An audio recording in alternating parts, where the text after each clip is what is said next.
এই ক্লাসটিতে আমরা এমন 10টি সায়েন্সের উপর জিকে কোশ্চেন আনসার নিয়ে আলোচনা করব যেগুলো বিগত বিভিন্ন পরীক্ষাতে আসতে দেখা গিয়েছে এবং তোমাদের আপকামিং এক্সামের জন্য ভেরি ভেরি ইম্পর্টেন্ট।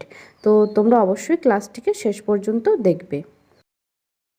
দেখো, ফার্স্ট কোশ্চেনটি আছে, মানবদেহের বৃহত্তম অঙ্গ কোনটি? এখানে আমাদের সঠিক উত্তরটি হবে অপশান সি, ত্বক বা স্কিন। আর যকৃৎ হচ্ছে, মনে রাখবে, আমাদের দেহের সবচেয়ে বড় গ্রন্থি। নেক্সট কোশ্চেনটি দেখো দিয়েছে, কোন গ্রহে সবচেয়ে বেশি উপগ্রহ আছে? অপশান এ পৃথিবী, বি বৃহস্পতি, সি শুক্র, ডি শনি। সঠিক অ্যান্সারটি হবে অপশান ডি শনি। 146টি আছে, তবে আগে কিন্তু বৃহস্পতি সবচেয়ে বেশি উপগ্রহ ছিল।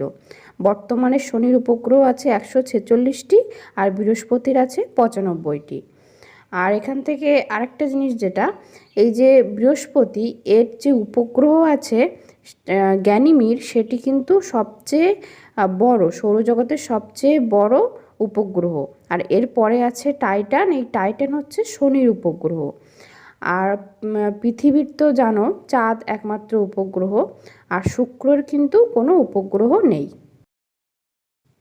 নেক্সট কোশ্চেন নম্বর 3, কোন গ্যাসটি উদ্ভিদ খাদ্য তৈরির সময় গ্রহণ করে? অক্সিজেন, নাইট্রোজেন, কার্বন ডাইঅক্সাইড নাকি হাইড্রোজেন? এখানে আমাদের সঠিক অ্যান্সারটি হবে অপশান সি, কার্বন ডাইঅক্সাইড। আর খাদ্য তৈরি মানে সালোক সংশ্লেষ প্রক্রিয়া, সেটি মনে রাখবে। আর এই প্রক্রিয়ায় তারা কার্বন ডাইঅক্সাইড গ্যাস গ্রহণের পাশাপাশি অক্সিজেন গ্যাস ত্যাগ করে। নেক্সট কোশ্চেন, শূন্য মাধ্যমে আলোর গতিবেগ কত? এই শূন্য মাধ্যমে কিন্তু আলোর গতিবেগ সর্বাধিক হয়। তো এখানে আমাদের সঠিক অ্যান্সারটি হবে option A, 3 × 10⁸ metre per second. Next question, vitamin C এর রাসায়নিক নাম কি? Option A retinol, B ascorbic acid, C calciferol, D thiamine. সঠিক অ্যান্সারটি হবে অপশান বি অ্যাসকর্বিক অ্যাসিড। আর রেটিনল হচ্ছে ভিটামিন এ এর রাসায়নিক নাম, ভিটামিন ডি হচ্ছে ক্যালসিফেরল এবং ভিটামিন বি1 হচ্ছে থায়ামিন। নেক্সট কোশ্চেন, জলীয় বাষ্পকে তরলে রূপান্তরিত করার প্রক্রিয়াকে কি বলে?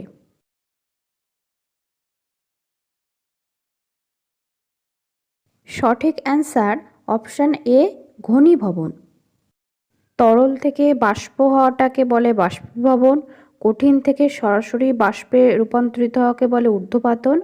আর ব্যাপন বলতে যখন কোনো মাধ্যমের কণাগুলি বা অণুগুলি উচ্চ ঘনত্বযুক্ত স্থান থেকে নিম্ন ঘনত্বযুক্ত স্থানের দিকে ছড়িয়ে পড়ে, সেটিকে বলা হয় ব্যাপন।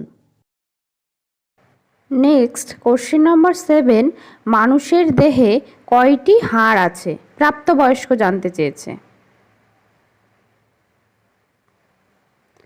শিশুদের ক্ষেত্রে কিন্তু 270 থেকে 300টি হাড় থাকে, আর প্রাপ্তবয়স্কদের থাকে, এখানে আমাদের সঠিক অ্যান্সারটি হবে অপশান বি 206টি।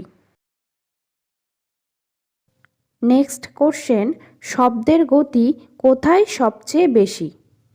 গ্যাসীয় মাধ্যম, তরল মাধ্যম, কঠিন মাধ্যম নাকি শূন্য মাধ্যম? সঠিক অ্যান্সারটি হবে অপশান সি কঠিন মাধ্যমে। আর শূন্য মাধ্যমে কিন্তু শব্দ চলাচল করতে পারে না। নেক্সট কোশ্চেন, সূর্যের শক্তির উৎস কি? অ্যান্সার অপশান বি নিউক্লিয় সংযোজন বা নিউক্লিয়ার ফিউশন। এই ফিউশন আর ফিশন এটা কিন্তু আলাদা, মনে রাখবে। তো এখানে দেখো, এই যে নিউক্লিয় সংযোজন ব্যাপারটা, সূর্যে কি হয় না, যে হাইড্রোজেনের পরমাণুগুলো একে অপরের সঙ্গে যুক্ত হয়ে হিলিয়াম পরমাণুতে তৈরি হয়। এর ফলে প্রচণ্ড চাপ এবং তাপে প্রচুর শক্তি উৎপন্ন হয়। নেক্সট কোশ্চেন নম্বর 10, কোন ধাতুটি তরল অবস্থায় থাকে? অপশান এ লোহা, বি পারদ, সি তামা, ডি অ্যালুমিনিয়াম। সঠিক অ্যান্সারটি হবে অপশান বি পারদ বা মার্কারি, একই ব্যাপার। আমি প্রতিদিন তোমাদের জন্য এই চ্যানেলে জিকের কোশ্চেন আনসার নিয়ে আলোচনা করি। তোমরা জিকেতে নিজেদেরকে ইমপ্রুভ করার জন্য অবশ্যই প্রতিদিন ক্লাসগুলি দেখবে আর চ্যানেলটিকে ফলো করবে।